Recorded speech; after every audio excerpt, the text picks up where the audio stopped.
révélation. Le mystère de l'eau où se cachent tous les trésors. Le mystère de l'eau. Nous allons voir ce soir, aujourd'hui est dévoilé. Nous sommes dans l'ère de la révélation, dans la dimension du dévoilement. C'est aujourd'hui, plus que jamais, où notre Seigneur Yeshua Jésus veut se dévoiler à tout un chacun. La Bible nous dit que l'homme ne vivra pas de pain seulement, mais de toute parole qui sort de la bouche de Dieu. Aujourd'hui, nous voyons que les enfants de Dieu, dans leur marche avec Christ, souvent errent. Souvent, ils sont en train de papillonner, dirais-je, à droite, à gauche, ne sachant vers qui se tourner quand justement les richesses de ce monde, l'or et l'argent, ces choses ont l'air de s'éloigner de nous, s'éloigner du peuple de Dieu. Mais que dit la parole de Dieu? Que dit la parole de Dieu? Nous allons voir que la parole de Dieu parle de ces choses. Parle de ces choses. Et plus que jamais, nous allons être surpris de ce que dit la Bible sur les richesses qui nous sont dues. Oui, elles nous sont dues. C'est à nous, ces richesses. Je suis la servante de Dieu, la prophétesse Rachel Sandra d'Anglade. Je vous invite à liker et à vous abonner à cette chaîne YouTube. Soyez bénis, soyez richement bénis et que la révélation vous soit donnée en ce soir au nom de Jésus. Je disais que nous sommes dans l'ère de la révélation, dans la dimension du dévoilement. C'est maintenant et cela a commencé. Si nous nous référons au but de la création, que se passe-t-il dans Bereshit 1er au verset 2, où la terre était informe et vide, et il y avait des ténèbres ou sur la surface de la terre. Il y avait des ténèbres, l'obscurité, pas seulement l'obscurité, l'ennemi y était aussi sur la surface de l'abîme. Et l'Esprit de Dieu se mouvait au-dessus de quoi? Des eaux. L'Esprit de Dieu n'était pas en train de se bouger au-dessus de la terre, de cet amas sec, mais l'Esprit de Dieu se mouvait au-dessus des eaux. Si nous faisons un parallèle avec notre corps, nous voyons que l'Esprit de Dieu se meut aussi sur nous et en nous. Lors de la Pentecôte, nous avons reçu le Saint-Esprit. Et pourquoi? Pourquoi cela? La science, quand on étudie le corps, nous savons que 60% d'eau constitue le corps humain. Tout dépend de son âge, de son sexe. On peut avoir plus ou moins 60%. On peut atteindre 70%, 72% d'eau dans le corps d'un être humain. La Terre, le globe terrestre, celle qu'on appelle la planète bleue, elle est aussi constituée d'eau, plus d'eau que de terre, plus d'eau que d'amas sec. Elle est constituée de 72% d'eau, ce qui fait qu'elle nous ressemble. Elle nous ressemble, cette terre, parce qu'il y a une dualité et il y a une similitude. Souvenez-vous que l'homme a été créé avec la poussière de la terre, que quelqu'un se le dise. J'espère que vous me comprenez. Nous continuons dans Bereshit chapitre 2 au verset 10. La Bible nous dit dans le commencement, dans le livre du commencement, c'est le livre de Bereshit, le livre de la Genèse, où tout commence là-bas. Tout commence là-bas. La Bible nous montre qu'au chapitre 2, au verset 10, qu'il y avait un fleuve dans le Gan d'Éden, dans le jardin d'Éden, appelé aussi jardin des délices. Qu'est-ce qui s'y trouvait? un fleuve. Et dans ce fleuve, il y avait de l'or. Dans le Gan d'Éden, il y avait de l'or. Il y avait bien plus encore. Il y avait des métaux, des pierres précieuses. Il y avait un autre fleuve, l'Euphrate. Et nous voyons que vraiment Dieu y avait tout placé, tout positionné pour son Adam. Il en est de même pour nous. Quand nous venons à Christ, tout y est. Dieu a tout préparé d'avance pour nous afin que nous puissions le glorifier, l'exalter, le magnifier. Donc vous êtes d'accord avec moi que Dieu avait positionné son Adam dans le jardin d'Éden, dans le Gan d'Éden, et dans ce Gan d'Éden, il y avait un fleuve avec 4 bras, et dans le premier qui était le pichon, il y avait l'or, il y avait l'or. Il y avait l'eau, il y avait l'or, il y avait des métaux, et il y avait beaucoup d'autres choses. Qu'est-ce que Dieu nous dit au début du livre de la Genèse? Là, nous voyons quand nous parlons qu'il y avait de l'or, là c'est bien plus loin. Mais tout au début, nous voyons que Dieu sépara l'eau d'en haut avec l'eau d'en bas. Quand vous lisez, arrêtez-vous un instant. Si il sépara l'eau d'en haut et l'eau d'en bas, ça veut dire que l'eau d'en haut et l'eau d'en bas faisaient un. Ça veut dire qu'il n'y avait pas de séparation au départ. Au départ, le firmament et l'eau que nous voyons aujourd'hui faisaient un. L'eau d'en haut et l'eau d'en bas. Quand je dis le firmament, non, que dirais-je? Le firmament n'est que la séparation. L'eau d'en haut où existent les étoiles, tout ce que vous voulez, était attaché à l'eau d'en bas. Que quelqu'un dise gloire à Dieu. Gloire à Dieu. Mais Dieu sépara les deux et il appela l'eau d'en haut ciel et l'autre fut l'étendue d'eau. Et il les sépara par le firmament, que vous pouvez dire aussi voûte céleste. Retenez cela, que l'eau d'en bas et l'eau d'en haut faisaient un. Ensuite, il fut séparé. Que veut dire l'eau en hébreu? Et nous devons toujours retourner à la première définition, à la création, à la langue première. Vous voyez, quand les musulmans veulent comprendre leur livre, le Coran, ils apprennent l'arabe. Nous devrions nous pencher un peu plus le cœur, l'oreille, les yeux vers la langue hébraïque, la langue araméenne, et nous allons mieux comprendre le message par l'Esprit de Dieu, bien sûr, parce que notre Seigneur savait que l'homme pouvait changer les Écritures. Il avait tout prévu. C'est pour ça que l'Esprit de Dieu vient, parce que l'Esprit de Dieu nous révèle les secrets, les choses cachées, les choses que l'on ne connaît pas, les choses qui nous sont dévoilées par son Esprit. Dans la langue hébraïque, se disent maïm. Haïm, c'est le pluriel de même. Même veut dire l'eau au singulier. Haïm veut dire le pluriel, les eaux, maïm. On appelle en hébreu l'eau maïm, les eaux. On dit les eaux parce qu'on parle de les eaux d'en haut, les eaux d'en bas, les eaux usées, les eaux amères, les eaux sauvages, les eaux dangereuses, les eaux. Donc on dit maïm. Mais si on parle d'eau de façon au singulier, on va dire même. Même qui est aussi une lettre alphabétique de la langue hébraïque. Vous voyez la richesse.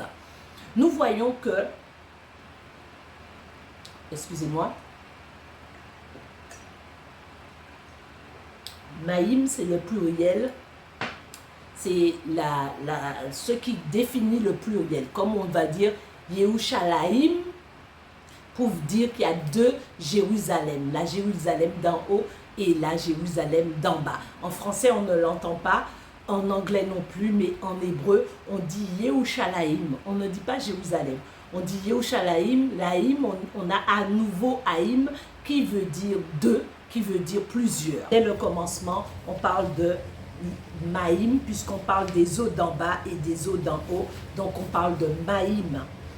Nous voyons Jésus dans le livre de Matthieu 17, versets 24 à 27, demande à Simon de jeter l'hameçon et de prendre le premier poisson qui va se présenter et de prendre dans sa bouche le statère.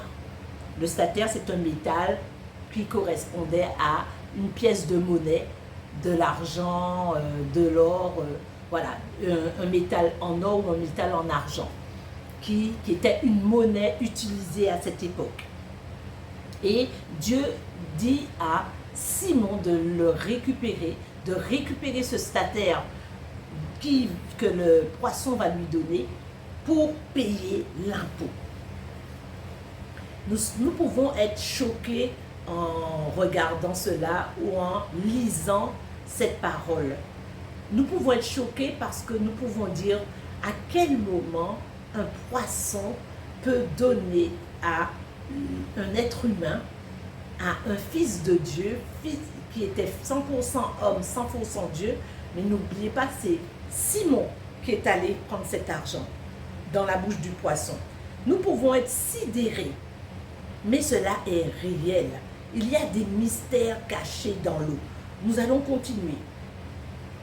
Nous voyons aussi dans le Gan d'Éden, de même dans le Gan d'Éden, il y avait de l'or, il y avait Pichon qui était un fleuve qui avait de l'or. Nous voyons aussi cette démonstration par Jésus de prendre, de récupérer l'or dans la bouche du poisson, le statère pour payer les impôts. Waouh, que quelqu'un dise gloire à Dieu, gloire à Dieu. De même, dans chaque Gan d'Éden, je l'ai dit tout à l'heure et je le répète, dans chaque Gan d'Éden, dans chaque jardin, dans chaque lieu, dans chaque ministère, dans chaque foyer, dans chaque entreprise, dans chaque endroit où Dieu te positionne, il y a la provision. Il y a l'or pour l'argent et l'or, l'argent ou l'or.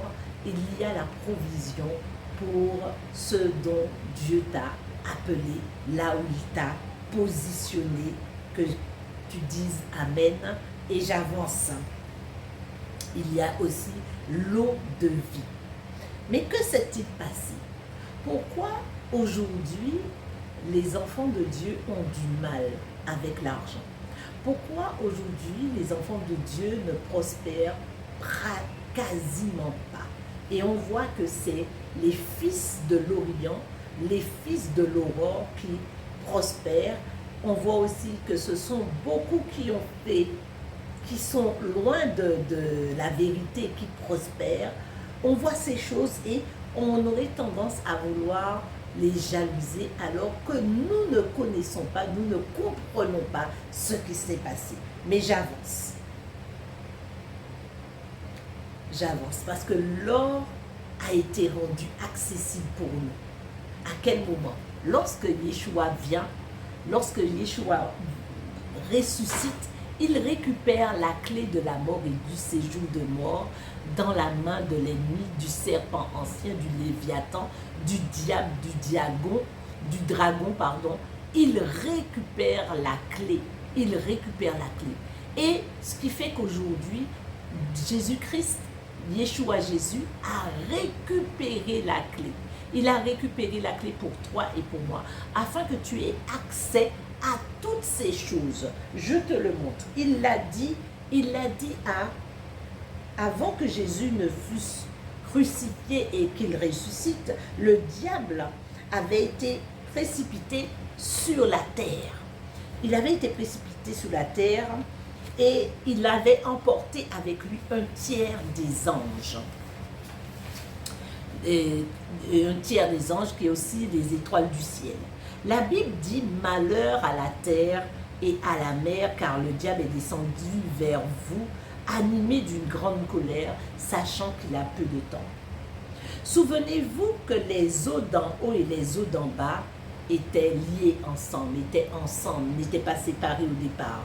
Et que Dieu les appela un le ciel et l'autre l'étendue d'eau. On y trouve les fils dans dans celui qu'on appelle le ciel, que nous appelons toujours le ciel, qu'est-ce qu'on y trouve? On y trouve les fils de Dieu. C'est une appellation ancienne qui voulait dire les anges. Vous pouvez le trouver dans Job 38, verset 7. On y trouve les anges, on y trouve les chérubins, on y trouve ce qui est du ciel, des cieux. Mais pourtant, au départ, ils étaient ensemble. Ils étaient ensemble et ils étaient séparés. Mais regardez avec moi dans Genèse 2. À partir du moment, à partir du verset 19, où l'homme, à ce moment-là, la Dame de Dieu nomme prophétiquement les animaux. Hein, vous voyez, il va je dis prophétiquement parce que je voudrais que quelqu'un s'arrête un temps soit peu et sache que les noms donnés ne sont pas juste des noms.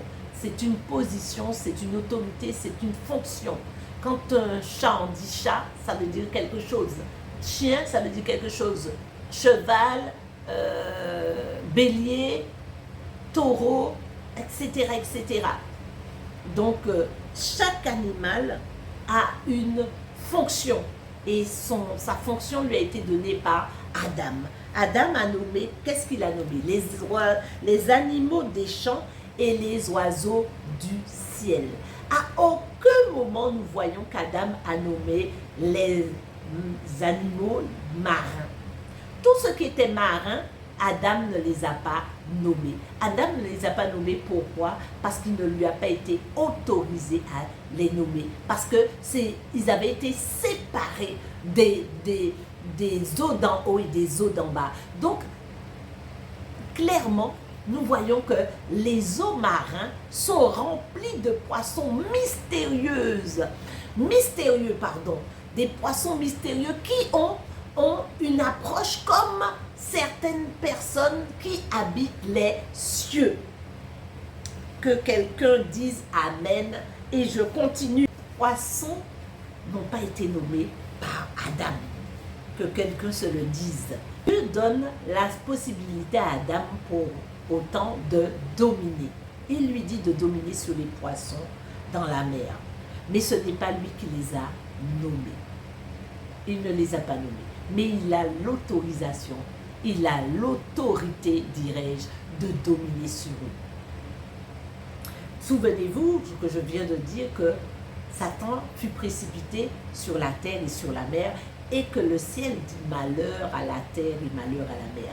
Parce que, en fait, ce sont des anges déchus qui sont descendus et qu'ils étaient certainement déjà en haut, qu'ils étaient déjà dans le ciel qui a été séparé et qu'ils, en fait, ils retrouvent leur lieu d'habitation, mais en bas. Est-ce que quelqu'un me comprend? Est-ce que quelqu'un me comprend? Les anges, les chérubins et tous ceux qui vivent là-haut ont été nommés déjà par Dieu. C'est pour ça qu'il n'a pas permis à Adam de nommer ceux qui étaient dans l'eau, dans l'étendue d'eau. Parce qu'ils avaient déjà un nom. Ils avaient déjà un nom. Est-ce que quelqu'un m'entend ce soir? Et Adam ne les a jamais nommés. Il n'a jamais nommé le Léviathan. Il n'a jamais nommé le Léviathan. Le serpent des eaux, il n'a jamais nommé. Il ne l'a jamais nommé. Le dragon des eaux, il ne l'a jamais nommé. Il n'a jamais nommé un quelconque requin ou quoi que ce soit. Il ne l'a jamais nommé. Aujourd'hui, si nous trouvons des êtres vivants dans l'eau et que nous ne connaissons pas leur nom, assurément les scientifiques et ceux qui connaissent ces choses vont nommer cette créature retrouvée dans les fonds marins. Mais l'homme, au départ, au commencement, n'a pas nommé les fonds marins. Que l'on continue. Il a pris possession de la terre et de la mer. Que quelqu'un se le dise.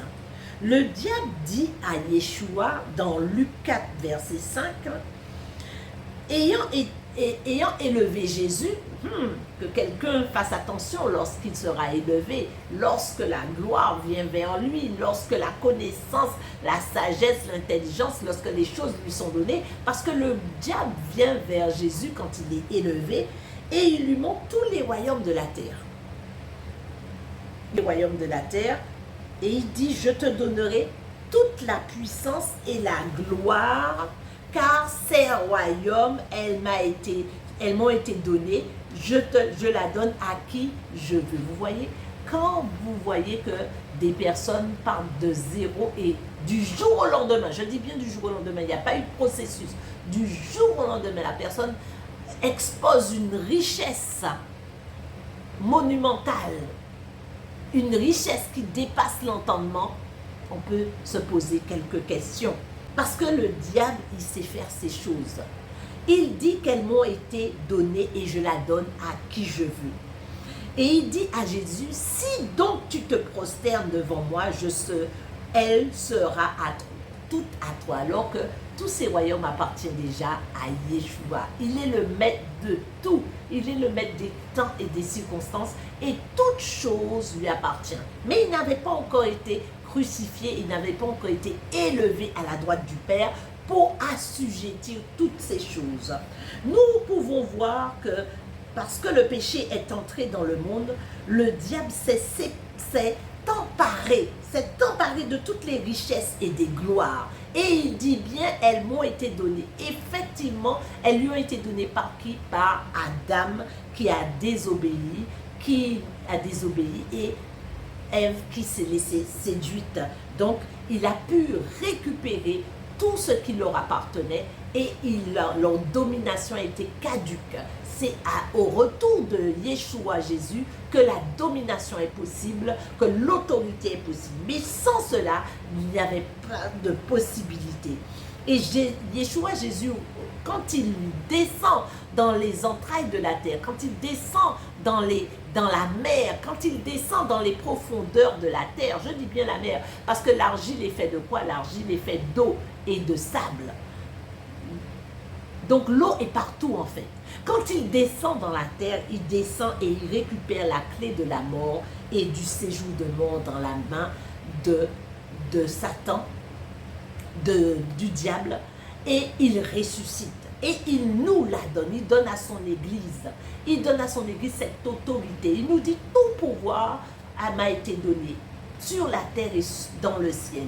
Et il nous la donne, il nous donne ce pouvoir de marcher sur le scorpion, sur les scorpions, sur les serpents et sur toute la puissance de l'ennemi et rien ne pourra nous nuire.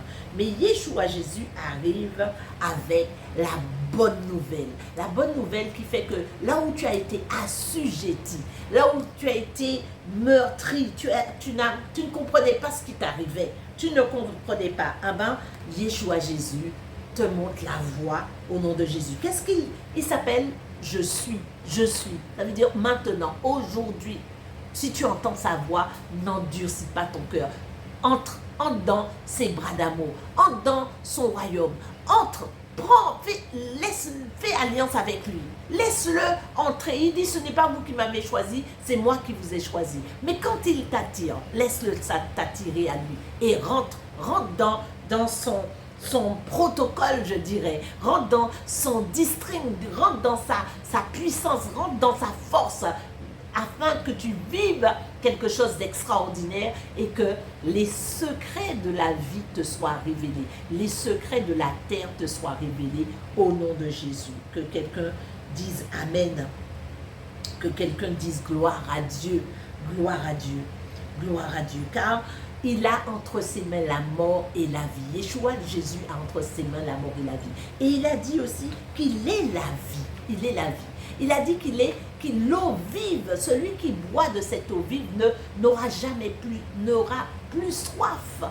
Et de quoi avons-nous soif aujourd'hui? Nous avons soif après avoir rencontré le Seigneur Jésus, après avoir fait alliance avec lui, après avoir donné ta vie au Seigneur, puisque la Bible dit dans Matthieu 6, 33, cherchez d'abord premièrement le royaume des cieux et sa justice, et toutes choses vous sont données par-dessus, après avoir donné ta vie au Seigneur, après avoir premièrement donné ta vie au Seigneur, de quoi as-tu soif?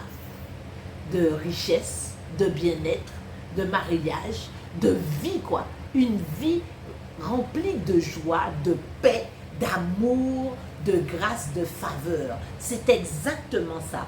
Dieu n'est pas contre ces choses. Le Seigneur Yeshua Jésus n'est pas contre ces choses. Il n'est pas contre ces choses. Il a dit qu'il est la vie et il donne sa vie à ses brebis. Et il la donne en abondance. Il ne la donne pas par simonie, il la donne en abondance. Il dit à la femme samaritaine que celui qui boit de son eau n'aura jamais soif. C'est une affaire d'eau en fait, c'est une affaire d'eau. On voit que à ce moment où il doit payer les impôts, il dit à Simon d'aller chercher dans la bouche du poisson, dans la mer, et dans la bouche du poisson, il prend l'eau, il prend le statère, pardon. Et on voit que Jésus dit qu'il est l'eau de vie, la vie éternelle.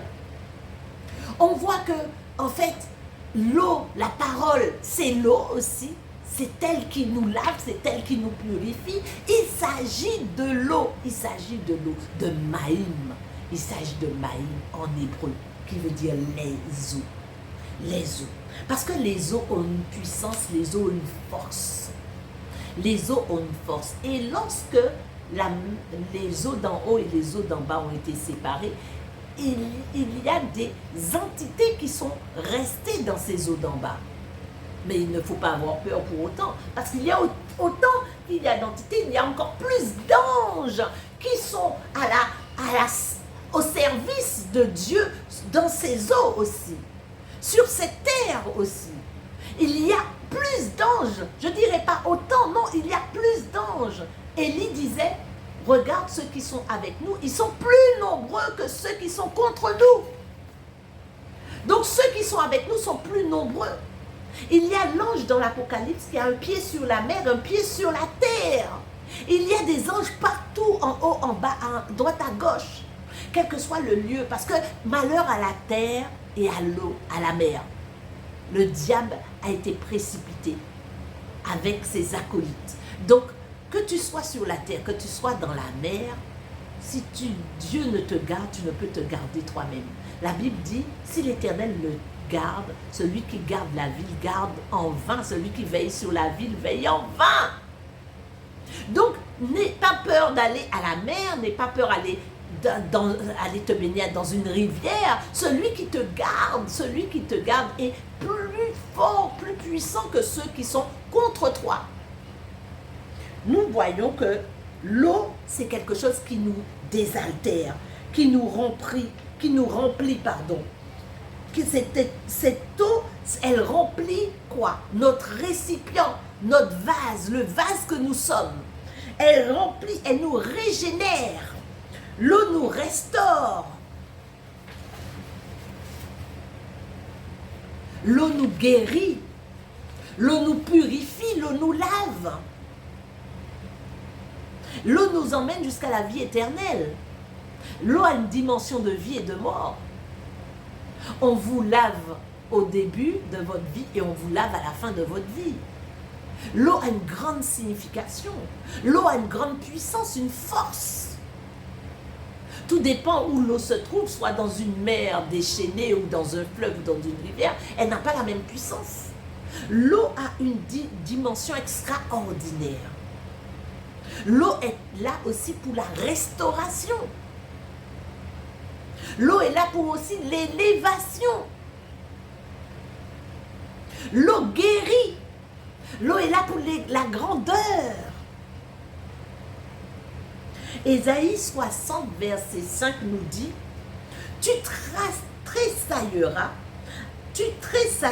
alors tu te réjouiras et ton cœur bondira et se dilatera. Pourquoi? Pourquoi tu vas tressailler, te réjouir? Pourquoi? Écoute bien ce qui suit. Quand les richesses de la mer se tourneront vers toi. quand les richesses de la mer se tourneront vers toi. Comme Simon quand il est allé prendre le statère dans la bouche du poisson. Quand les richesses se tourneront vers toi, qu'est-ce que dit la Bible? Tu tressailleras, tu te réjouiras, tu bondiras et ton cœur se dilatera. Parce que tu as d'abord le Seigneur. Tu ne mets pas la charrue avant les bœufs. Tu ne mets pas la richesse avant le Seigneur. Parce que tu as fait comme dit Matthieu 6,33. Tu as cherché d'abord le Seigneur, ton Dieu et sa justice. Comme tu l'as cherché d'abord, donc tu l'as cherché premièrement. Donc secondo, tierceau, les richesses sont à ta portée. Elles sont à ta portée puisque tu es dans le royaume, puisque tu reviens dans le Gan d'Éden. Quand tu reviens à Christ, ça veut dire tu fais un demi-tour. Tu te réconcilies avec Dieu par Jésus-Christ, par Yeshua Jésus.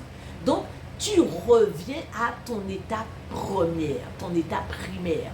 Dans ton état première et primaire, ce n'est pas l'état où tu étais sans Dieu. Non, c'est l'état spirituel avant le péché. Où tu récupères ton or. Tu récupères ton or dans le Gan d'Éden, dans le jardin d'Éden, le jardin des délices. Donc, les richesses se tournent vers toi.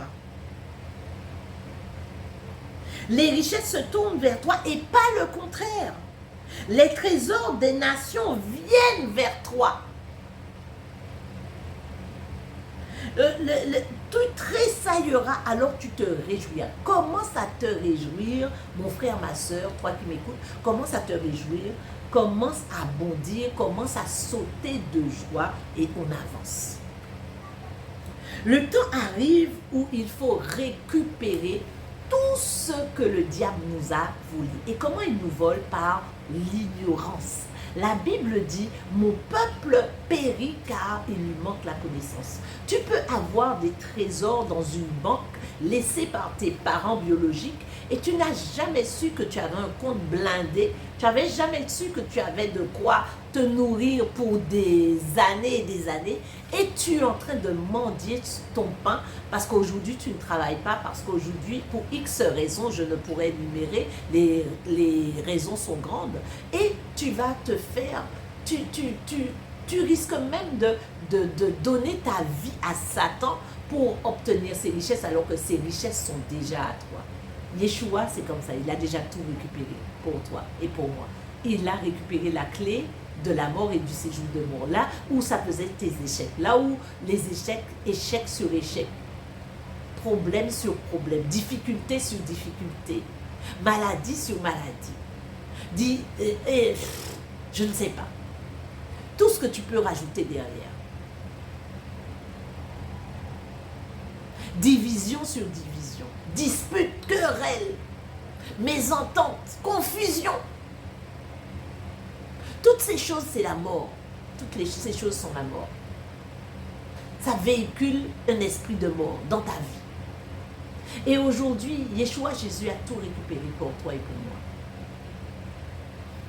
Il a tout récupéré. Aujourd'hui, on est dans le temps de la révélation, du dévoilement. Nous ne pouvons plus tolérer que le diable nous vole et que nous puissions rester inertes, que nous puissions rester en train de nous plaindre, nous lamenter, alors que Ésaïe 60, verset 5 nous dit de bondir, de tressaillir parce que les richesses de la mer se tournent vers nous. Je déclare et je décrète ce soir, ou ce matin, ou cet après-midi, au moment où tu me regardes, que les richesses de la mer se tournent vers toi au nom de Jésus. Il y a dualité. Jésus est l'eau vive, l'eau de vie, l'eau qui jaillit jusque dans l'éternité. Et devant l'eau de la mer, il n'y a pas photo. L'eau de vie s'aligne. L'eau de l'éternité, l'eau vive, l'eau dont le fleuve jaillit et t'emmène dans l'éternité. L'eau de la mer s'aligne et t'emmène. Qu'est-ce qu'elle t'emmène? Cette cette mer, elle t'emmène toutes les richesses, toutes ces richesses qui t'ont été volées, qui ont été capturées par des entités sataniques qui ont maintenu tes richesses dans les profondeurs des océans, dans les mers, parce qu'il y a des villes dans les mers, il y a des villes où ils travaillent avec ta richesse, où ils travaillent avec avec ton héritage. Aujourd'hui, récupère ton héritage. Je déclare et je déclare. Je déclare et je décrète sur la vie de quelqu'un ce soir que tu récupères toutes les richesses qui sont enfouies au fond des océans, toutes ces richesses qui sont au fond des océans qui t'appartiennent au nom de Jésus, toutes ces richesses qu'on a mis, on a enterré tes richesses, on a mis une photo de toi, on a déclaré que aujourd'hui tu ne vas plus prospérer et que ta photo se trouve dans le fond des océans, dans une rivière ou dans un lac, qu'importe, ta photo est dans l'eau. Déclare que l'eau, celui qui est l'eau de la parole, a déclaré que les richesses se tourneront vers moi, donc elles se tournent vers moi. Déclare la parole de Dieu, qu'elle se tourne vers moi maintenant au nom de Jésus. Car celui qui l'a déclaré, c'est le plus grand. Et dont tout genou fléchit à la mention de son nom. Donc au nom puissant de Jésus, au nom puissant de Jésus, à la mention de son nom, tout genou fléchit. Toi, tu ne vas pas fléchir les genoux pour Satan, pour avoir des richesses. Parce qu'il a dit que toutes ces richesses lui ont été données. Et effectivement, elles lui ont été données. Mais toi, aujourd'hui, tu es un enfant de Dieu. Tu ne vas pas faire alliance avec l'ennemi pour avoir des richesses. Tu vas rentrer dans ton alliance véritable avec Dieu. Tu vas te conformer à la parole. Tu vas te conformer à la parole qui est l'eau de la parole. Tu vas te conformer. Tu vas rentrer dans les dimensions je dirais même exagéré de la parole. Tu vas rentrer, tu vas consolider ton alliance avec Christ. Tu vas consolider ton amour avec Christ. Tu vas chercher, aller en profondeur, comme Ézéchiel. Tu ne vas pas laisser l'eau arriver seulement à ton genou, tu ne vas pas laisser à ta cheville, à ton genou, non, ni encore moins à tes reins. Non, plonge en profondeur dans l'eau de sa parole pour qu'elle te submerge, pour que tu puisses nager et que tu puisses à un moment donné récupérer tout ce qui t'avait été volé au nom puissant de Jésus. Que l'Éternel t'accorde la richesse dont Christ a parlé, dont la parole de Dieu a parlé au nom puissant de Jésus. Christ est plus fort que tout, c'est lui qui est le maître des temps et des circonstances, c'est lui le maître de toute la création. Il assujettit toutes choses et tu assujettis toutes choses avec lui au nom puissant de Jésus. Soyez bénis.